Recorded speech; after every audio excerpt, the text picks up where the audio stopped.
안녕하세요. 해바라기 시청자 여러분. 네, 안녕하세요. 반갑습니다. 네, 반갑습니다. 오늘은 저희가 7월 1일부터 좀 달라지는 2025년 에너지 바우처에 대해서 자세히 살펴보려고 하는데요. 네, 이게 또 에너지 취약계층의 여름과 겨울나기를 돕는 중요한 제도잖아요. 네, 맞습니다. 그래서 보내주신 자료들 저희가 꼼꼼히 보고 오늘 핵심만 쏙쏙 뽑아서 정리해드리려고 합니다. 네, 먼저 이 에너지 바우처가 정확히 어떤 건지 처음 듣는 분들을 위해 간단히 짚고 넘어갈까요? 네, 그럴까요? 에너지 바우처는요, 일단 그 소득 기준하고 세대원 특성 기준 이 두 가지를 만족하는 분들, 그러니까 우리가 보통 에너지 취약계층이라고 부르는 분들이 계시잖아요. 네네. 이분들이 이제 전기나 가스, 지역 난방 같은 에너지를 구매하실 수 있도록 정부가 이용권을 드리는 그런 제도입니다. 이게 2015년에 처음 겨울철 난방비 지원으로 시작됐고요. 아, 처음엔 겨울만이었군요. 네, 그랬다가 2019년부터는 여름철 냉방비까지 지원이 확대된 거죠. 그렇군요. 자, 그럼 올해 7월 1일부터 가장 크게 달라지는 점 저희가 자료 보고 좀 놀랐는데 네. 바로 통합 운영이더라고요. 네, 맞습니다. 이게 사실 이번 개편의 핵심이라고 할 수 있는데요. 이전에는 여름용, 겨울용 이게 딱 나뉘어져 있었잖아요. 네, 그래서 여름에 받은 건 여름 기간 안에 써야 하고 겨울 것도 마찬가지였죠. 근데 이제는 2025년 7월 1일부터 내년 2026년 5월 25일까지 거의 뭐 1년 가까이 되는 기간 동안 총 지원금을 그냥 자유롭게 나눠 쓸 수 있게 됐다 이거죠. 네, 이 중요한 변화인 게요. 작년까지는 그 정해진 기간 안에 못 쓰면 그냥 사라지니까 좀 아깝기도 하고 어떤 분은 여름엔 좀 덜 필요한데 겨울에 많이 필요하고 그 반대 경우도 있고 그렇잖아요. 아, 맞아요. 사람마다 다르니까. 그렇죠. 이제는 개인의 그 에너지 소비 패턴에 맞춰서 뭐 여름 냉방비에 좀 더 쓰거나 겨울 난방비에 몰아서 쓰거나 이게 가능해진 거죠. 훨씬 합리적으로 바뀌었다고 볼 수 있습니다. 네, 사용자 입장에서는 정말 편리해진 것 같네요. 그리고 또 하나 등유 쓰시는 분들한테도 좋은 소식이 있더라고요. 네네. 그 기존에 등유 바우처라고 따로 있었어요. 네. 이것도 이번에 에너지 바우처로 통합이 됐습니다. 그래서 신청 절차도 좀 더 간편해졌고요. 아, 그럼 이제 따로 신청할 필요 없이 한 번에 해결되는 거네요. 네, 그렇습니다. 그럼 누가 신청할 수 있는지 지원 대상도 좀 자세히 볼까요? 이게 좀 헷갈릴 수도 있을 것 같아서요. 네, 지원 대상 자격은요, 기본적으로는 기존하고 거의 같습니다. 우선 국민기초생활보장법상 생계급여, 의료급여, 주거급여 또는 교육급여 이 중 하나라도 받고 계신 수급자여야 하고요. 네, 일단 기초생활수급자여야 하고, 그리고 조건이 하나 더 붙습니다. 세대원 중에 특정 기준을 만족하는 분이 있어야 해요. 예를 들어 만 65세 이상 노인분, 그러니까 1960년 12월 31일 이전에 태어나신 분들이죠. 네, 어르신. 또는 만 7세 미만 영유아, 2018년 1월 1일 이후 출생한 아이들이고요. 그리고 장애인, 임산부 이런 분들이 세대원에 포함되어 있어야 신청이 가능합니다. 아, 그러니까 수급 자격이랑 세대원 특성 이 두 가지를 모두 만족해야 하는 거군요. 네, 맞습니다. 이 부분은 보내주신 그 정부 안내문에도 아주 명확하게 나와 있더라고요. 근데 또 주의할 점도 있죠? 다 해당되는 건 아니고. 그쵸. 만약에 세대원 모두가 어떤 보장시설, 예를 들면 뭐 노인요양시설 같은 곳에서 지내시는 수급자다, 이러면 대상에서 제외되고요. 아, 시설에 계시면 안 되는구나. 네.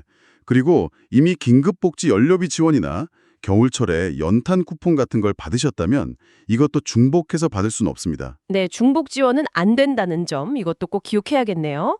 그럼 지원 금액은 얼마나 되는 건가요? 이것도 좀 올랐다고 들었는데요. 네, 맞아요. 세대원 수에 따라서 금액이 다른데요. 1인 세대는 29만 5,200원, 1인에 29만 5,200원, 2인 세대는 40만 7,500원, 2인 40만 7,500원, 3인 세대는 53만 2,700원, 3인 53만 2,700원, 그리고 4인 이상 세대는 701만 3천원입니다. 4인 이상은 70만 원이 넘네요. 네, 이게 작년하고 비교하면 평균 지원액이 한 36만 7천원 정도로 꽤 오른 편입니다. 아무래도 뭐 물가 상승이나 이런 걸 고려한 조치로 보입니다. 그렇군요. 금액도 꽤 인상이 됐네요. 자, 그럼 이제 신청 방법하고 사용하는 방법 이것도 중요하잖아요. 네, 그렇죠. 신청은 올해 12월 31일까지 하시면 됩니다. 연말까지군요. 네. 어디서 하냐면 주민등록상 거주하시는 곳에 읍면동 행정복지센터, 흔히 말하는 동사무소나 주민센터 있죠. 네네. 거기에 직접 방문하셔서 신청하셔도 되고요. 아니면 복지로라고 하는 정부 복지 포털 웹사이트가 있습니다. 거기서 온라인으로도 신청이 가능해요. 아, 온라인도 되는군요. 거동이 불편하신 분들은 직접 가기 어려우실 수도 있는데. 네, 그래서 대리 신청도 가능하고요. 그리고 또 하나, 작년에 에너지 바우처를 지원받으셨던 분들 중에서 뭐 주소나 가족 구성원 같은 정보 변경이 없으신 분들은 자동으로 신청될 수도 있어요. 아, 자동 신청 그거 편하겠네요. 네, 그래도 혹시 모르니 한번 확인해 보시는 게 좋겠죠. 행정복지센터에 문의하시거나 복지로 사이트에서 확인 가능합니다. 네, 꼭 확인해 보시는 게 좋겠어요. 그럼 사용하는 방법은요? 요금 차감 방식이랑 카드 방식이 있다고 들었는데요. 네, 크게 두 가지 방식인데요. 하나는 요금 차감 방식입니다. 이건 이제 전기요금, 도시가스요금 또는 지역난방요금 고지서에서 신청한 금액만큼 자동으로 빼주는 거예요. 아, 그럼 그냥 고지서 받을 때 알아서 깎여서 나오는 거네요? 네, 그게 제일 간편하죠.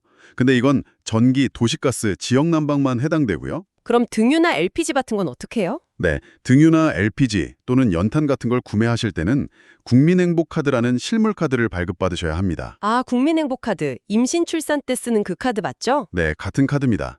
이미 카드가 있으시면 그걸로 사용 신청을 하시면 되고요.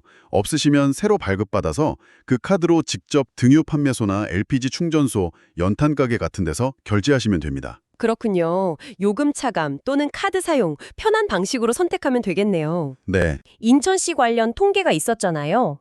제도는 이렇게 좋아지고 지원금도 늘었는데 실제 사용률이 생각보다 높지 않을 수도 있다는 그런 내용이었죠. 네. 그 자료 저도 봤는데요. 좀 안타까운 부분이죠.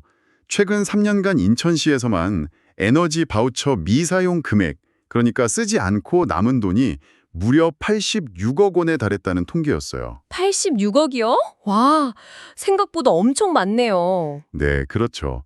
이게 왜 그럴까 생각해보면 이번에 지원금이 통합되고 사용기간도 늘어나서 편의성은 분명히 높아졌거든요. 네, 훨씬 쓰기 좋아졌는데. 그런데도 여전히 이 제도 자체를 잘 모르시거나 혹은 알아도 신청 절차를 좀 어렵게 느끼시는 어르신들이나 정보 취약계층이 있을 수 있고요.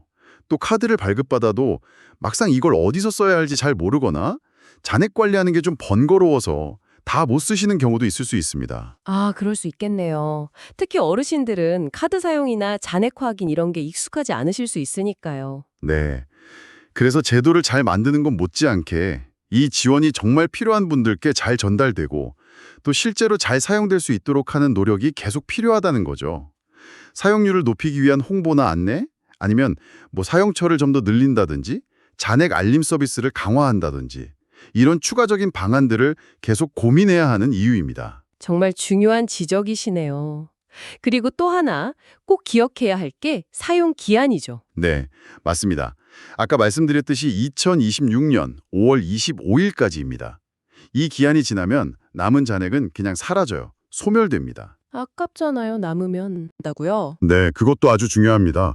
이사 등으로 주소지가 바뀌거나 세대원 구성에 변동이 생기면 반드시 행정복지센터에 변경 신고를 하셔야 계속 지원을 받을 수 있습니다. 아, 이걸 놓치면 지원이 끊길 수도 있겠네요. 네, 그런 안타까운 사례가 종종 있습니다. 그래서 변동 사항이 생기면 바로바로 신고하시는 게 중요합니다. 네, 오늘 이렇게 2025년 에너지 바우처에 대해서 쭉 살펴봤는데요. 바뀐 내용들, 지원 대상, 신청 방법, 그리고 주의할 점까지 궁금하셨던 부분들이 좀 해소되셨기를 바랍니다. 네, 이번에 제도가 통합되고 지원 금액도 늘어난 건 분명 좋은 소식인데요. 하지만 아까 그 불용액 통계가 보여주듯이 제도의 실효성을 높이기 위한 고민은 계속되어야 할 것 같습니다. 단순히 돈을 주는 것을 넘어서 실제 사용하시는 분들 입장에서 어떤 점이 불편하고 어떻게 하면 더 쉽게 다가가고 잘 활용할 수 있을까? 이 부분을 계속 생각하는 게 앞으로의 과제가 아닐까 싶네요. 네, 맞습니다. 더 세심한 접근이 필요하겠네요. 이 부분에 대해서도 한 번 더 깊이 생각해보는 계기가 되면 좋겠습니다. 네, 네, 오늘 전해드릴 내용은 여기까지입니다. 댓글로 여러분들의 많은 의견 부탁드리고 저희 채널 구독과 좋아요 해주시면 영상 제작에 정말 큰 힘이 됩니다. 그리고 알림 설정까지 하시면 좋은 정보 놓치지 않고 받아보실 수 있을 거예요. 그럼 오늘도 해바라기처럼 밝고 따뜻한 하루 보내세요. 시청해주셔서 감사합니다. 감사합니다.